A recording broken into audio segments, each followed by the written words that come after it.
जय हिंद दोस्तों, स्वागत है आपका हमारे इस यूट्यूब चैनल में। हम लोग लाइट चैप्टर का पार्ट 1 पढ़ चुके हैं और ये पार्ट 2 है, दूसरा पार्ट है। ठीक है, देखते हैं इसमें कहाँ तक हो पाती है।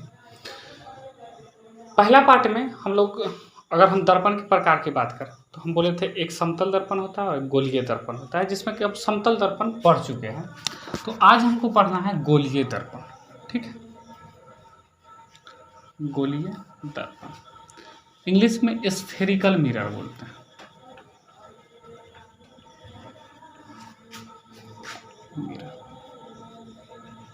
ठीक है, गोलीय दर्पण एक खोखला गोला का भाग होता है जिसका एक भाग को कलाई कर दिया जाता है, तो वही गोलीय दर्पण होता है जिसके एक भाग को कलाई कर देते हैं। और जब एक भाग को, जैसे अगर कोई खोखला गोला है और उसके एक, ये कोई खोखला गोला है और इसके एक भाग को ऐसे हम काटे इस तरीक़ा से, अगर मान लीजिए कि यहाँ पर बाहर से कलाई कर दी और इसको यहाँ से काट लिया, तो इस तरह का फिगर हो गया जिसमें बाहर से कलाई किया हुआ है। एक ऐसा भी हो सकता है कि यही रहे, ठीक ना, और इसको अंदर से कलाई किया जाए। ठीक है, इसी में से काटा हुआ। तो एक खोखले गोलीय दर्पण एक खोखले गोला का भाग होता है जिसका एक भाग कलाई किया हुआ रहता है, यानी रंगा हुआ रहता है। तो ये जब एक तरह कभी बाहर से भी कलाई कर सकते हैं और अंदर से भी, जैसे इसमें बाहर से कलाई किया हुआ है, इसमें अंदर से कलाई किया हुआ है। तो इसका मतलब ये दो प्रकार का हो गया गोलीय दर्पण। ठीक है, एक जब हम बाहर से कलाई करते हैं तो इस दर्पण को हम बोलते हैं अवतल दर्पण। कौन सा दर्पण? अवतल दर्पण। इसका बाहरी सतह क्या होता है? कलाई किया हुआ रहता है। और एक होता है उत्तल दर्पण। उत्तल दर्पण, इसका अंदर वाला सतह कलाई किया हुआ है। ठीक है, अवतल दर्पण को हम लोग अभिसारी दर्पण के नाम से जानते हैं। अभिसारी दर्पण। ठीक है, और उत्तल दर्पण को हम लोग अपसारी दर्पण के नाम से जानते हैं। अपसारी दर्पण। ठीक है, तो इस तरीक़ा से भी सवाल आ जाते हैं कि ठीक ना, किस दर्पण को हम लोग अभिसारी दर्पण के नाम से जानते हैं, तो वो है अवतल दर्पण को अभिसारी दर्पण के नाम से जानते हैं। ठीक है, अवतल दर्पण को इंग्लिश में कॉनकेव मिरर बोलते हैं और इसको कॉन्वेक्स मिरर बोलते हैं। कॉन्वेक्स मिरर बोलते हैं। ठीक है, इसको कन्वर्जिंग बोलते हैं और इसको डाइवर्जिंग बोलते हैं। ठीक है, इसके फिगर की बात करें तो इसका फिगर अभी हम जस्ट बोले, जिसका बाहर से अगर रंग दिया जाए तो वो कहलाएगा अवतल दर्पण। जिसको अंदर से रंग देंगे वो कहलाएगा उत्तल दर्पण। देखिए, उत्तल दर्पण मतलब इधर रंगा हुआ भाग है। फोटो अगर दिखाई देगा प्रतिबिंब तो इधर खड़ा होना पड़ेगा प्रतिबिंब। दर्पण में, इस दर्पण में इधर खड़ा होना पड़ेगा, तब प्रतिबिंब बनेगा। ठीक ना, रंगा हुआ भाग की तरफ नहीं। तो प्रतिबिंब बनने के लिए हमको किस तरीके से, इस दर्पण में इधर खड़ा होना होगा, इस दर्पण में इधर खड़ा होना, वो तो दर्पण रखने का तरीका है। मान लीजिए कोई दर्पण को आपके तरफ घुमा तो आपका प्रतिबिंब दिखेगा, हम अपना तरफ घुमा लेंगे तो वो दर्पण घुमा हुआ है, ये दर्पण उधर की तरफ घुमा हुआ है, ये इधर की तरफ घुमा हुआ है। ठीक है, अब याद रखने का ट्रिक क्या है? देखिए, उत्तल दर्पण जो है, इसका परावर्तक सतह, जिस सतह पर लाइट टकराएगी वो सतह उठा हुआ है, तो उत्तल से क्या बन जाएगा? उत्तल दर्पण। ठीक ना, और जब उत्तल पता चल गया तो अवतल खुद पता चल जाएगा। ठीक ना, उत्तल और उत्तल। अब बात करते हैं अभिसारी दर्पण और अपसारी दर्पण में क्या। देखिए, अपसारी दर्पण क्यों कहेंगे? अप मतलब होता है ऊपर, उठा हुआ। अप मतलब ऊपर, इसी का भाग ना ऊपर उठा हुआ है, तो इसको कौन सा दर्पण बोल देंगे? अपसारी दर्पण बोल देंगे, और वो दूसरा अभिसारी ऑटोमेटिक हो जाएगा। तो अप यानी उठा हुआ, अपसारी दर्पण।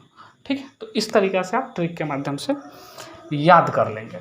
ठीक है, तो अब हम अवतल दर्पण और उत्तल दर्पण की बारे में चर्चा करते हैं कि अवतल दर्पण से क्या होता है और उत्तल दर्पण में क्या होता है। तो नाम से ही क्लियर है कि कौन कौन सा दर्पण बोलते हैं, अभिसारी दर्पण और अपसारी दर्पण। अभिसारी दर्पण और अपसारी दर्पण क्यों बोला जाता है उसके बारे में समझिए। अभिसारी मतलब एक ही पॉइंट पर केंद्रित हो जाता है। अगर हम इसमें दर्पण बनाएं, ठीक ना, कौन सा दर्पण बनाएं? ये वाला अभिसारी दर्पण बनाएं, तो अभिसारी दर्पण बनाने के लिए इधर वाला रंगना होगा, इधर वाला, ठीक है। तो लाइट, इसमें लाइट जो है इधर से आएगा, लाइट इधर से आएगा और लाइट यहाँ पे टकराएगा, और लाइट यहाँ पे टकराने के बाद एक पॉइंट से गुजरेगा। इस पॉइंट को हम लोग फोकस बोलते हैं, ठीक ना। कोई भी समांतर लाइट इस तरीक़ा से आएगा तो वो यहीं से गुजरेगा, यहीं से। कोई भी समांतर लाइट आएगा वो यहीं से गुजरेगा, कोई भी समांतर लाइट आएगा वो यहीं से गुजरेगा, यहीं से गुजरेगा। तो एक जगह पर आ गया, ठीक ना। सारा समांतर लाइट कहाँ आ गया? एक जगह पर। इसलिए इसको कौन सा चीज़ बोले? अभिसारी बोले। कौन सा दर्पण बोले? अभिसारी बोले। एक जगह सिकोड़ देता है सारा, सिकोड़ने वाला को अभिसारी बोलते हैं, कन्वर्जिंग बोलते हैं। तो अभिसारी इस सिकोड़ने के वजह से बोलता है कि सारे लाइट को एक जगह क्या कर दिया? फोकस पर केंद्रित कर देगा। ये कौन सा? अवतल दर्पण और अभिसारी दर्पण। उत्तल दर्पण में क्या होगा दोस्त कि इसमें समांतर जो लाइटें आएंगी, समांतर लाइट कि इस तरीक़ा से अगर समांतर लाइट आ रहा है तो यहाँ पे टकराया, टकराने के बाद ये इधर नहीं भगा देगा चुट्टा उधर, ठीक है। उधर क्या कर देगा? भगा देगा। ये आया इधर, उधर भगा देगा, ठीक है। तो इसमें समांतर कौन चीज़ हो जाती है कि फैल जाती है किरणें। क्या हो जाती है? फैल जाती है, एक जगह सिकोड़ती नहीं। तो इसलिए इसको अपसारी दर्पण बोलते हैं। इसमें अगर हम, इसका फोकस उल्टा होता है उधर की तरफ, इसमें डॉट डॉट डॉट से सब एक जगह मिलेगा, ठीक है। सब कहाँ मिलता है? एक जगह। तो इस तरीक़ा से समझ गए कि कौन सा अपसारी होगा और कौन सा अभिसारी होगा। तो ये गोलीय दर्पण के बारे में आप समझ गए, ठीक है। दर्पण से रिलेटेड कुछ चीज़ जान लेते हैं कि कौन दर्पण में क्या चीज़ कहाँ होता है, इसके बारे में, ठीक है। अगर हम एक ये प्यारा सा दर्पण बनाएं, ठीक है, तो आप कहेंगे ये कौन सा दर्पण है दोस्त? तो आप कहिएगा ये दर्पण जो हो गया ये अवतल हो गया, अवतल, ठीक है। अवतल दर्पण के ध्रुव से होकर के एक रेखा गुजरती है। ध्रुव जो होता है दर्पण के बीचों बीच बिंदु होता है, इसको ध्रुव बोलते हैं, पी से डिनोट करते हैं। क्या चीज़ से? ध्रुव बोलते हैं, जो दर्पण के बीचों बीच से होकर के गुजरती है। और इस वाला रेखा को बोलते हैं मुख्य अक्ष। ये वाला रेखा को क्या बोलते हैं? मुख्य अक्ष, मुख्य अक्ष या प्रधान अक्ष बोलते हैं, ठीक है। जो रेखा ध्रुव से होती हुई जाती है, एक सीधी रेखा, ठीक ना, क्षैतिज रेखा, उसको हम बोलते हैं मुख्य अक्ष। अवतल दर्पण ये वाला ध्रुव होता है। अवतल दर्पण में हम क्या बताएं कि समांतर जाने वाली किरणें परावर्तन के बाद एक बिंदु से होकर गुजरती, एक बिंदु पर आकर के इस तरीक़ा से मिल जाती है। एक बिंदु पर, जिस बिंदु पर मिलती है उस बिंदु को हम लोग बोलते हैं फोकस, फोकस, ठीक है। इसको क्या बोलते हैं? फोकस, फोकस, कैपिटल एफ से डिनोट करते हैं, ठीक ना। और ध्रुव से इस यहाँ तक के दूरी को, ध्रुव से यहाँ तक के दूरी को, यानी P से F तक की दूरी को, ये देखिए P से F तक की दूरी को हम लोग बोलते हैं फोकस दूरी, और इसको स्मॉल से डिनोट करते हैं, स्मॉल f से। ये क्या हो गया? फोकस दूरी, ठीक है, फोकस दूरी। ये जो होता है गोलीय दर्पण है, गोलीय दर्पण। तो इसका केंद्र भी होगा, तभी तो ये गोल है। क्या होगा? केंद्र होगा। क्या होगा? केंद्र होगा। तो इसका कहीं ना कहीं एक जगह क्या होता है? केंद्र होता है। क्या होता है? केंद्र। तभी तो इस केंद्र से ही नहीं गोलीय दर्पण बना होगा। इसका केंद्र इधर होगा तभी तो गोल बना है। इसका केंद्र किधर होगा? इधर होगा, तभी तो गोल बना है, ठीक है। तो इसका ये वाला केंद्र, और इसको बोलते हैं वक्रता केंद्र, और इसको सी से डिनोट करते हैं, वक्रता केंद्र। और क्या चीज़ से डिनोट करते हैं? सी से डिनोट करते हैं, ठीक है। और वक्रता केंद्र जो होता है इसका दोगुना होता है, इसका दोगुना होता है फोकस दूरी का, ठीक है ना। तो वक्रता केंद्र को सी से डिनोट करते हैं, और वक्रता केंद्र से ध्रुव तक की दूरी को, यानी सी से पी तक की दूरी को हम लोग वक्रता त्रिज्या कहते हैं। आर से, कैपिटल आर से वक्रता त्रिज्या कहते हैं, ठीक ना। तो वक्रता त्रिज्या किसको कहेंगे? वक्रता केंद्र से ध्रुव तक की दूरी को वक्रता त्रिज्या बोलेंगे, ठीक ना। फोकस से लेकर के ध्रुव तक की दूरी को फोकस दूरी, और उसको स्मॉल एफ से डिनोट करेंगे। तो हम बोले कि ये वक्रता त्रिज्या जो है ये फोकस दूरी का दुगुना है, फोकस दूरी का दुगुना है। कौन? वक्रता त्रिज्या। ये वाला दुगुना है, तो 2 से इसमें गुना कर देंगे तो ये वाला फार्मूला आ जाएगा। तो यहाँ से f बराबर क्या निकल जाएगा? r/2, जिसको आपको एकदम याद रखना है, f बराबर r/2। कोई दिक्कत दोस्तों? ठीक ना। एफ कहने का मतलब फोकस दूरी, आर कहने का मतलब वक्रता त्रिज्या। ठीक है, एफ बराबर आर बाय 2। तो उम्मीद करते हैं इतना बात आप समझ चुके होंगे। ठीक है, चलते हैं नेक्स्ट, आगे समझते हैं। देखिए प्रतिबिंब के बारे में समझते हैं। प्रतिबिंब, इंग्लिश में इसको इमेज बोलते हैं, प्रतिबिंब। ठीक है, इमेज। प्रतिबिंब जो होता है ये दो प्रकार के होता है, एक वास्तविक होता है, वास्तविक, और एक काल्पनिक होता है। ठीक है, काल्पनिक। वास्तविक यानी रियल, और काल्पनिक यानी वर्चुअल। ठीक है, ये दो तरह के इमेज होता है। इमेज जब वास्तविक कटान से बने, वास्तविक कटान से, ठीक है, यानी वास्तव में अगर काटेगा वास्तविक कटान से, तो वास्तविक प्रतिबिंब होगा। और वास्तविक कटान से नहीं बनेगा, यानी काल्पनिक कटान हो गया, यानी कल्पना में हो रहा है, काल्पनिक कटान से बनेगा तो वो काल्पनिक प्रतिबिंब होगा। ठीक है, तो प्रतिबिंब दो प्रकार का होता है। वास्तविक प्रतिबिंब को पर्दा पर उतार सकते हैं, पर्दे पर उतार सकते हैं, जबकि इसको पर्दे पर नहीं उतार सकते हैं, पर्दे पर नहीं उतार सकते हैं। ठीक है, तो ये सब डिफरेंस होता है वास्तविक प्रतिबिंब और काल्पनिक प्रतिबिंब। आपको अभी आपको समझ में आ जाएगा कि कौन वास्तविक होता है और किस तरीके से काल्पनिक प्रतिबिंब होता है। तो हम सीधे समझ लेते हैं कि प्रतिबिंब जो होता है कि वो बना गोलिया अवतल दर्पण में सबसे पहले समझते हैं कि किस तरीके का प्रतिबिंब बनता है। ठीक है, तो हम क्या चीज़ के बारे में पढ़ते हैं? दो तरह के दर्पण था, अवतल दर्पण द्वारा प्रतिबिंब का बनना, अवतल दर्पण द्वारा प्रतिबिंब का बनना। ठीक है, हम ये सीख लेते हैं, प्रतिबिंब का बनना। पहले आप कॉन्सेप्ट सीख लेंगे, उसके बाद हम ट्रिक बताएंगे। ठीक है, इससे बहुत सारे सवाल पूछे जाते हैं। तो सबसे पहले अवतल दर्पण बना लेते हैं, अवतल दर्पण। ठीक है, अवतल दर्पण इस तरीका का होगा और इधर वाला भाग रंगा होगा। ठीक है, ये धंसा हुआ दर्पण होता है। ठीक है, ये अवतल दर्पण का मुख्य अक्ष होगा और यहाँ पे ध्रुव होगा। इसको मुख्य अक्ष कहते हैं, प्रिंसिपल एक्सिस, प्रिंसिपल एक्सिस मुख्य अक्ष ये बोलते हैं। ठीक है, उसके बाद हम बोले कि इसका फोकस जो होगा इधर होगा, फोकस यानी जहाँ पर लाइट टकराने के बाद जहाँ पे मिल जाता है, और वक्रता केंद्र इधर होगा, इसी केंद्र से तो ये गोल बना होगा। ठीक है, वक्रता केंद्र इधर होगा। अब हम यहाँ पर वस्तु को रखेंगे, वस्तु को कई जगह पर रख सकते हैं। देखिए यहाँ पर तो दर्पण हो जाएगा, दर्पण पर तो खड़ा नहीं ना हो सकते हैं। ठीक है, पहला चीज़ रख सकते हैं, दर्पण और फोकस के बीच में कोई आदमी कहीं पर खड़ा हो जाएगा, तब प्रतिबिंब कहाँ बनेगा? हो सकता है कि फोकस पर खड़ा हो तो कहाँ बनेगा, या फोकस और वक्रता केंद्र के बीच हो तो कहाँ बनेगा, या वक्रता केंद्र पर हो तो कहाँ बनेगा, या वक्रता केंद्र से पीछे हो तो कहाँ बनेगा, या अनंत पर हो तो कहाँ बनेगा। तो 6 कंडीशन है। देखिए, एक कंडीशन यहाँ पे, दूसरा कंडीशन फोकस पे, तीसरा ये दोनों के बीच में, चौथा इस पे, पाँचवा इससे पहले, और छठा अनंत पे। तो पहला कंडीशन हम ले सकते हैं केस फर्स्ट। केस फर्स्ट अगर लिए तो वस्तु जब वस्तु को फोकस और ध्रुव के बीच रखा जाए, फोकस और ध्रुव के बीच में रखा, और ध्रुव के बीच, तब कैसा कंडीशन होता है। ठीक है, एक आध दो हम बना के दिखाएंगे, बाकी आप खुद बनाएंगे। ठीक है, तो जब ये फोकस और ध्रुव के, यानी यहाँ पे कहीं रखेंगे, फोकस और ध्रुव के बीच में, यहीं पे कहीं पर रखेंगे। तो फोकस और ध्रुव के बीच में अगर रखेंगे तो किस तरीके का कंडीशन बनेगा, इसके बारे में समझते हैं। तो हम रे ऑफ लाइट लेते हैं, ये देखिए, ये रे ऑफ लाइट गया और ये समांतर किरण गया, तो कहाँ से होकर के गुजरेगा?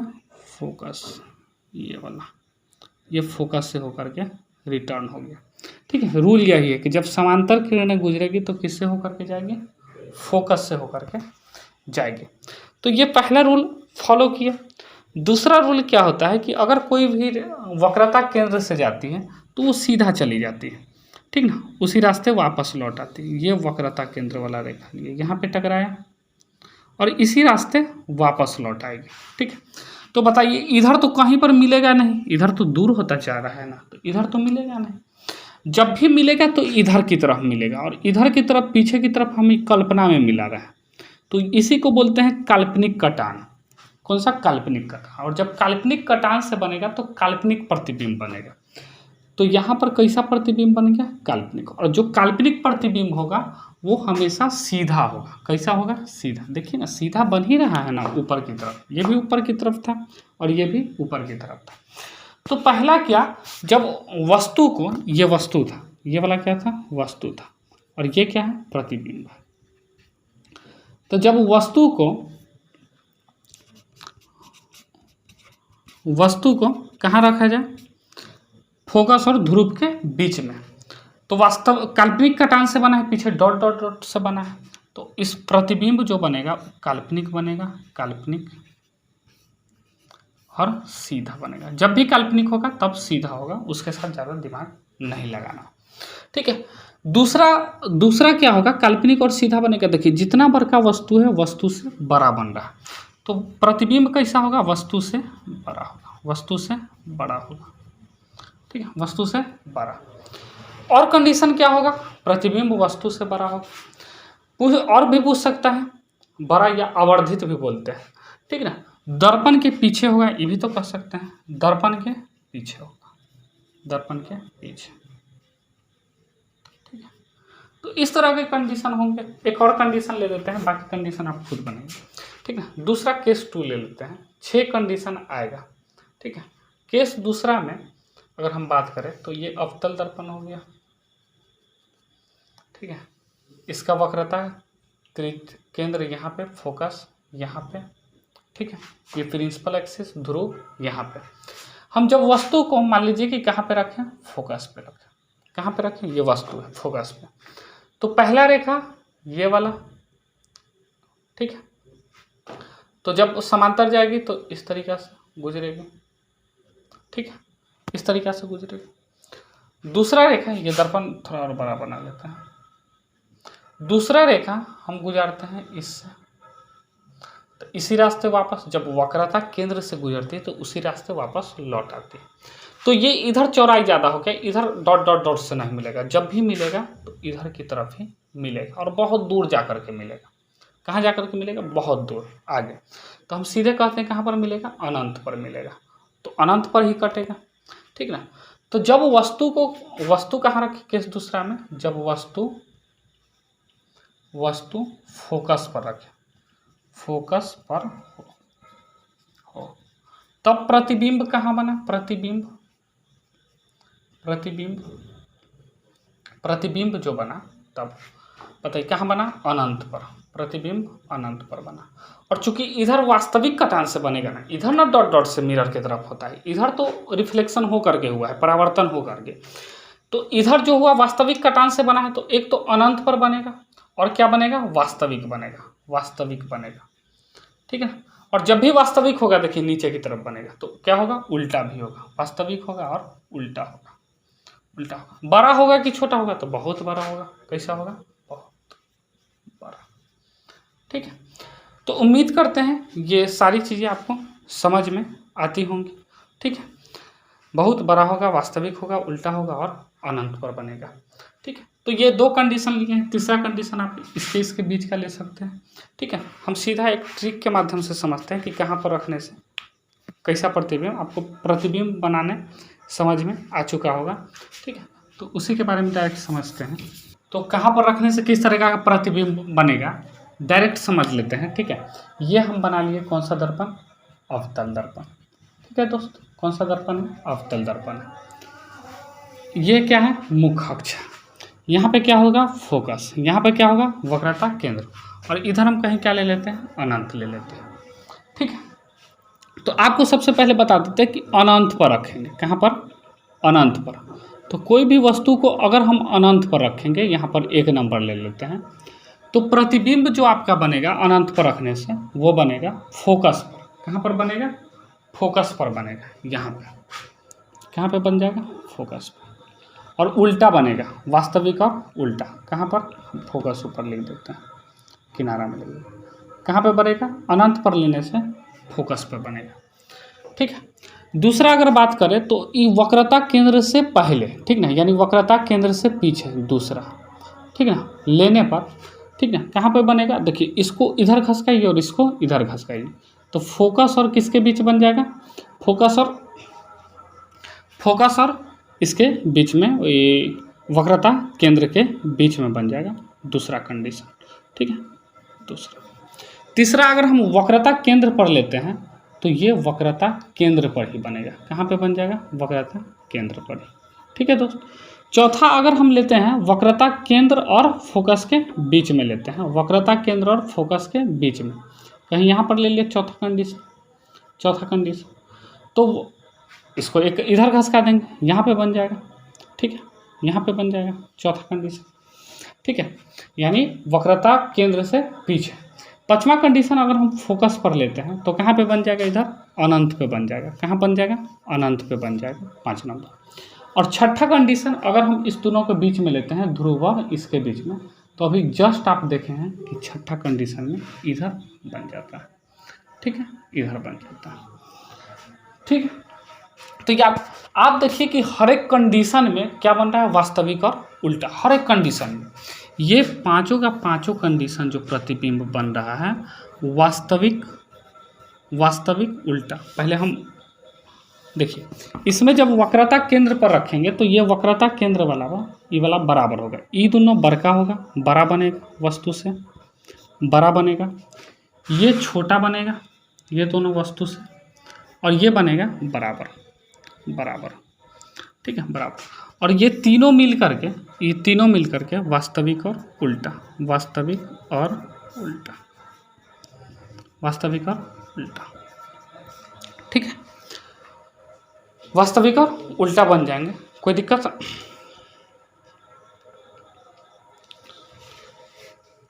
कोई दिक्कत?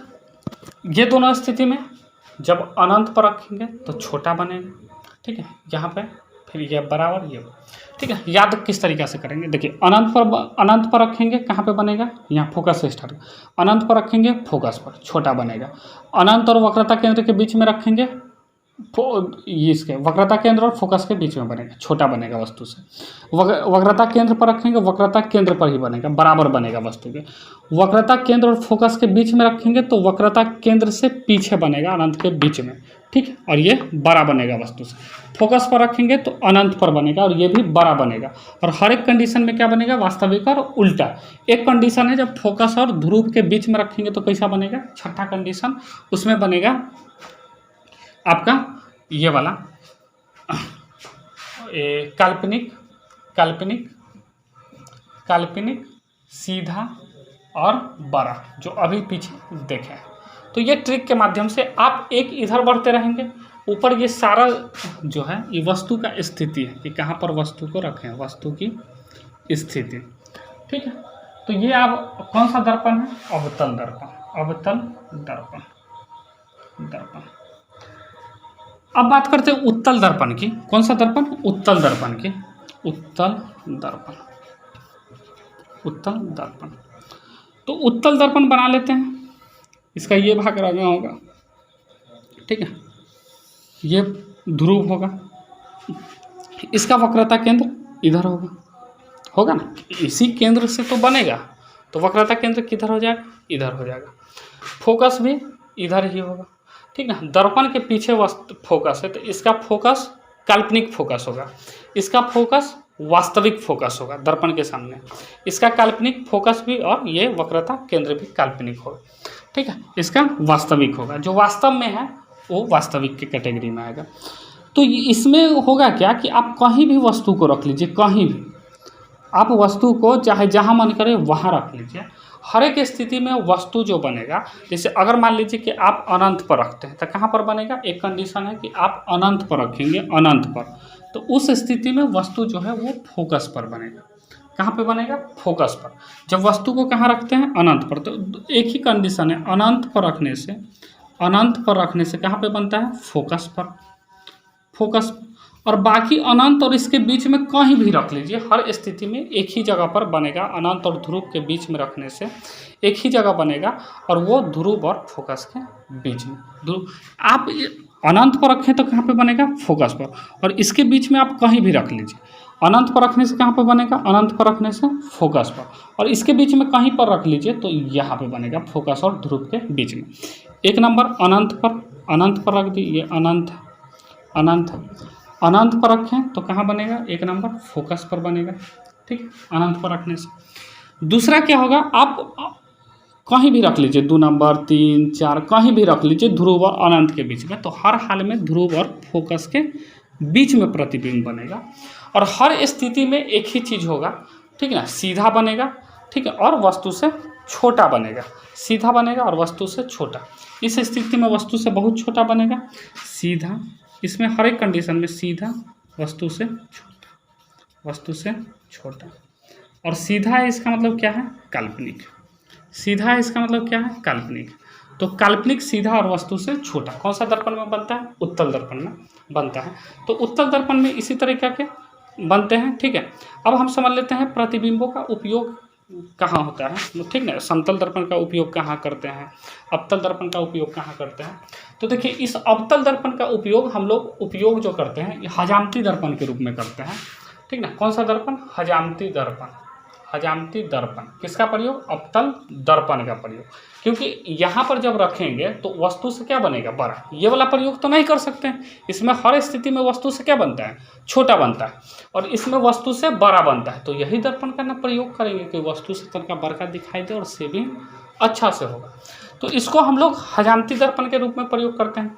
चूँकि जब अनंत पर रखते हैं तो सारा चीज़ फोकस पे लाइट केंद्रित हो जाता है, तो समांतर आने वाला। तो इसको हम सौर भट्ठी में भी प्रयोग करते हैं। कहाँ पे, सौर भट्ठी।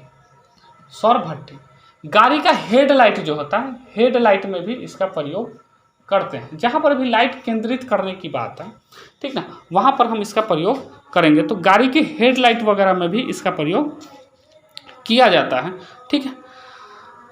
और भी कई जगह पर प्रयोग किया जाता है, जैसे डॉक्टर सब भी प्रयोग करते हैं इसको, ठीक ना। डॉक्टर्स, ठीक ना, आँख नाक कान, ईएनटी डॉक्टर सीधा क्या है, ठीक ना, ईएनटी डॉक्टर। आई से ईयर, नोज और टंग के डॉक्टर, ठीक ना, कान नाक और गला के डॉक्टर सब इसका प्रयोग करते हैं। वहीं उत्तल दर्पण की बात करें तो इसका गाड़ी में जो होता है, गाड़ी में पीछे देखने के लिए, यानी पश्च दर्पण कह सकते हैं, ठीक ना।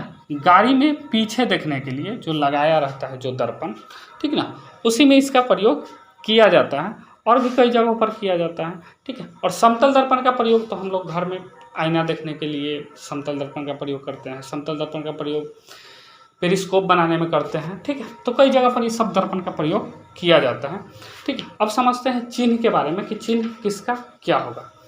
तो जो दर्पण के पीछे आएगा वो सारा का सारा पॉजिटिव चिन्ह होगा, ठीक है। जो भी दर्पण के पीछे आएगा, जैसे हम इस अवतल दर्पण में बात करें तो अवतल दर्पण में इधर जो भी चिन्ह आएगा, ये दर्पण के पीछे, वो सारा का सारा क्या होगा, पॉजिटिव होगा। और इधर वाला सारा का सारा क्या होगा, निगेटिव होगा, ठीक है। उधर वाला सारा का सारा पॉजिटिव, इधर वाला सारा का सारा निगेटिव, ऊपर वाला पॉजिटिव, नीचे वाला निगेटिव। उधर तरफ दर्पण के पीछे पॉजिटिव, पीछे पॉजिटिव, दर्पण के सामने निगेटिव, ठीक है। ऊपर पॉजिटिव, नीचे निगेटिव।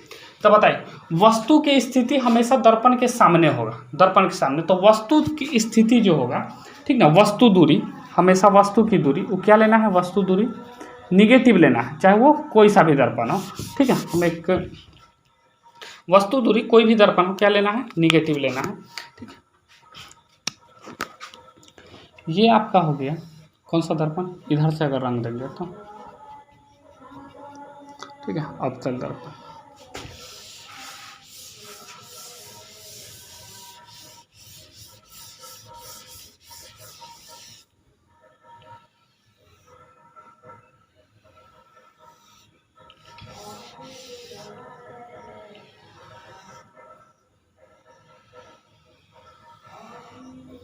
ठीक है, ये कौन सा दर्पण हो गया, अवतल दर्पण।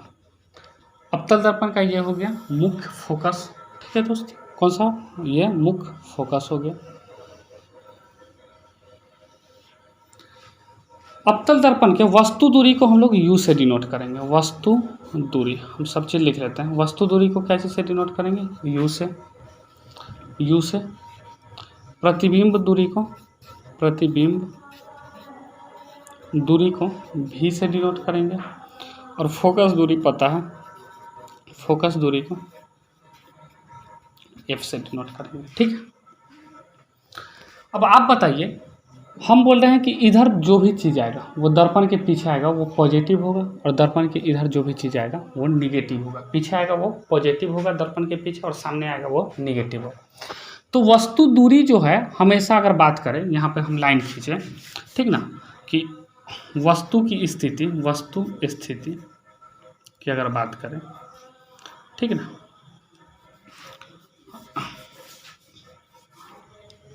u का मान का बात करें, और ये हो गया अवतल दर्पण की बात करें, और उत्तल दर्पण की बात करें, उत्तल दर्पण। हम यहाँ पे उत्तल दर्पण भी बना लेते हैं।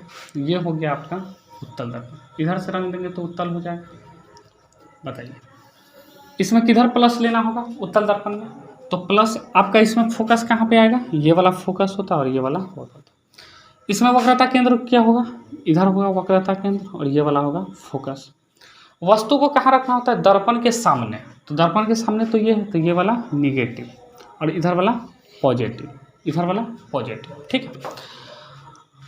तो कोई भी चीज़ अगर हम बात करें, वस्तु स्थिति की बात करें, ठीक ना, चाहे वो इसमें हो चाहे इसमें हो, वस्तु स्थिति कहने का मतलब u का मान। तो u का वैल्यू जो होता है अवतल दर्पण में, देखिए u निगेटिव लेना है, यानी माइनस में लेना है अवतल दर्पण में। u तो हमेशा सामने ही रखेंगे ना, वस्तु दूरी, वस्तु कहाँ रखा जाएगा? हमेशा सामने रखा जाएगा दर्पण में। तो दोनों में जो होगा u का मान निगेटिव होगा। v की अगर बात करें प्रतिबिंब दूरी की, ठीक ना, v प्रतिबिंब, तो प्रतिबिंब जो होता है इसमें इधर भी बनता है और इधर भी बनता है। तो वो समय पर डिपेंड करता है। एक स्थिति था ना कि जब इसके बीच में रखे तो इधर भी बना था, तो जब इधर बनेगा पॉजिटिव होगा, इधर बनेगा तो निगेटिव होगा। तो इसमें दोनों तरह के चीज़ आ सकते हैं, निगेटिव भी आएंगे और पॉजिटिव भी आएंगे। लेकिन इसमें प्रतिबिंब हमेशा दर्पण के पीछे ही बनता है, तो इसमें हमेशा पॉजिटिव आएगा। इसमें क्या आएगा? पॉजिटिव आएगा। फोकस की अगर बात करें, फोकस की, तो फोकस दूरी जो होगा इसमें देखिए फोकस किधर है? इधर की तरफ है, तो इसमें फोकस हमेशा निगेटिव होगा। इसमें फोकस इधर है, तो इसमें फोकस हमेशा पॉजिटिव होगा। इसमें क्या होगा? पॉजिटिव। तो इसमें सारा का सारा पॉजिटिव है, वस्तु दूरी दोनों में क्या है? निगेटिव, ठीक है। जो चीज़ पॉजिटिव आ रहा है वो क्या होगा? काल्पनिक होगा, यानी इसका फोकस क्या है? काल्पनिक है। इसका फोकस क्या है? काल्पनिक है। ये फोकस काल्पनिक है, और प्रतिबिंब जो भी बन रहा है वो हर हाल में काल्पनिक बन रहा है। इसमें दोनों तरह का बन रहा है, ठीक ना। इसमें प्रतिबिंब काल्पनिक बन रहा है, इसमें दोनों तरह का बन रहा है। इसमें फोकस काल्पनिक है और इसका फोकस वास्तविक है, वस्तु दूरी दोनों का वास्तविक है, ठीक है। तो ये आप चिन्ह के बारे में समझ गए होंगे, ठीक है। और इसी से एक फार्मूला आता है जिसको हम लोग दर्पण सूत्र बोलते हैं, 1/v + 1/u बराबर 1/f। और इसी फार्मूला से हम बनाते हैं क्वेश्चंस को। कब v का मान क्या लेना है वो दर्पण पे डिपेंड करेगा, ठीक है। जब हमको मैग्नीफिकेशन निकालना होता है, मैग्नीफिकेशन यानी वस्तु कितना बड़ा है, तो ऊपर हम लिखते हैं प्रतिबिंब की ऊंचाई, प्रतिबिंब की ऊंचाई और नीचे लिखते हैं वस्तु की ऊंचाई, वस्तु की ऊंचाई, ठीक है, ऊंचाई। या दूसरा सूत्र एक और होता है आवर्धन, यानी कितना बड़ा वस्तु बना, ठीक ना। दूसरा सूत्र ये भी होता है कि माइनस प्रतिबिंब दूरी भी लिख सकते हैं, प्रतिबिंब दूरी और बटा में वस्तु दूरी। तो ये भी एक फार्मूला होता है कि प्रतिबिंब दूरी बटा वस्तु दूरी, ठीक है दोस्तों। तो हम दर्पण से रिलेटेड पूरा चीज़ पढ़ चुके हैं, ठीक ना। दर्पण से आपको अब आपसे कोई भी क्वेश्चन ऐसा नहीं है जो नहीं छूटेगा, ठीक है। तो हम लाइट से ये परावर्तन चैप्टर, जो प्रकाश का परावर्तन है, वो पूरा पढ़ चुके हैं। हम नेक्स्ट वीडियो में प्रकाश के अपवर्तन के बारे में जानेंगे, ठीक है। इससे बहुत सारे सवाल एग्जाम में आते हैं, ठीक है, कि कहाँ पर सबसे ज़्यादा तो सवाल आपसे इससे बनेंगे कि कहाँ पे वस्तु को रखने से कहाँ पे बनेगा। तो ये सारा चीज़ हम सीख गए हैं। उम्मीद करते हैं कि आपको वीडियो पसंद आई होगी। अगर वीडियो पसंद आई है तो वीडियो को लाइक कर दें। अगर आप चैनल पर नए हैं तो चैनल सब्सक्राइब कर लें, नोटिफिकेशन के लिए बेल आइकन दबा लें, ठीक है। मिलते हैं फिर नेक्स्ट क्लास में। जय हिंद।